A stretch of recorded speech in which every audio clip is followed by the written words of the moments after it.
안녕하세요. 이번에는 파트 3, 월별 공부 방법에 대해 이야기하도록 하겠습니다.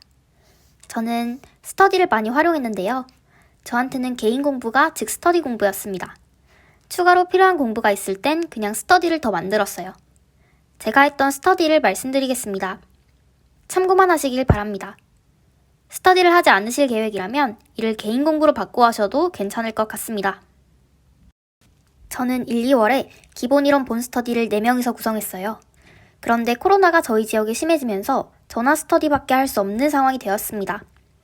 그래서 기존 본 스터디를 중단하고 스터디원 중 1명과 전화로 기본 이론 내용을 문답하는 스터디를 매일 진행했습니다.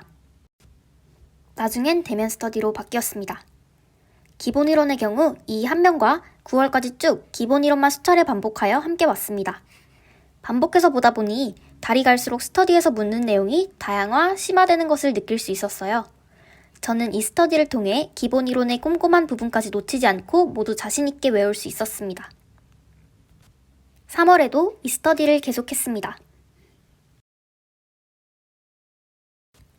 4, 5월엔 강론 스터디도 하고 싶다는 생각이 들었어요. 3월부터 강론 강의가 시작되었으니까요. 몰아치는 강론 인강을 밀리지 않게 듣고 복습을 바로바로 하기 위해 전화 스터디를 춤바 카페를 통해 구했습니다. 이제는 초인공이나 도미넌트 카페를 이용하시면 되겠네요.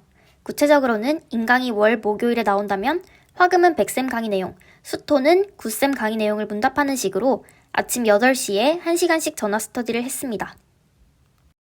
6월에는 강론 내용이 너무 많다 보니 시간이 지나면 까먹게 되어서 앞에 나온 강론 강의부터 다시 복습해야겠다는 생각이 들었어요. 그래서 춤바 카페를 통해 2번째 전화 스터디를 구했습니다. 앞의 2 스터디 모두 계속 진행 중인 상태로요. 구체적인 문답 분량은 그 스터디원과 그때그때 조율해서 했고 주 2회 밤 9시에 했습니다. 한 번 전화할 때 1시간 반에서 2시간 정도 걸렸습니다. 정말 힘들었지만 그만큼 꼼꼼히 문답했기 때문에 나중에 정말 큰 도움이 되었어요. 7월에는 본 스터디 멤버들과 그동안 하지 못했던 스터디를 다시 시작했어요.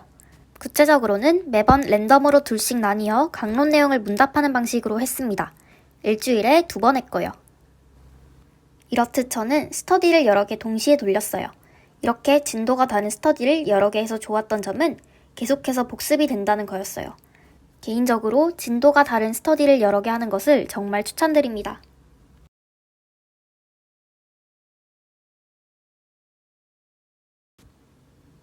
9월 시작할 때쯤엔 강론 스터디가 모두 한 바퀴씩 돌아 끝났어요.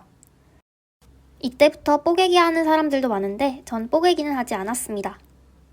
뽀개기는 지엽적인 부분은 버리고 큰 줄기만 보는 공부법이기 때문에 지엽적인 내용까지 나오는 요즘 임용 트렌드와는 맞지 않다고 생각했어요. 대신 9월에는 A화하던 기본 이론 스터디를 기교각 스터디로 확장했어요. 계획을 세워서 기교각 회독을 우리만의 방식으로 돌렸어요. 처음엔 3주에 한 바퀴 돌릴 수 있었던 것 같은데 점차 텀이 줄기는 하더라고요. 시험 직전에는 11텀까지 줄일 수 있었던 것 같아요. 9월에 전체 1회독하고 10월에 3회독하고 11월에 1회독하고 시험장에 들어갔습니다. 스터디에 대한 이야기는 여기까지이고 추가적인 팁을 2가지 말씀드리겠습니다. 첫째, 백지 쓰기 복습은 추천드리지 않습니다. 아시다시피 우리는 얕고 넓게 공부해야 합니다. 어차피 모든 내용을 다 쓰는 것은 가능하지도 않고 효율적이지도 않습니다.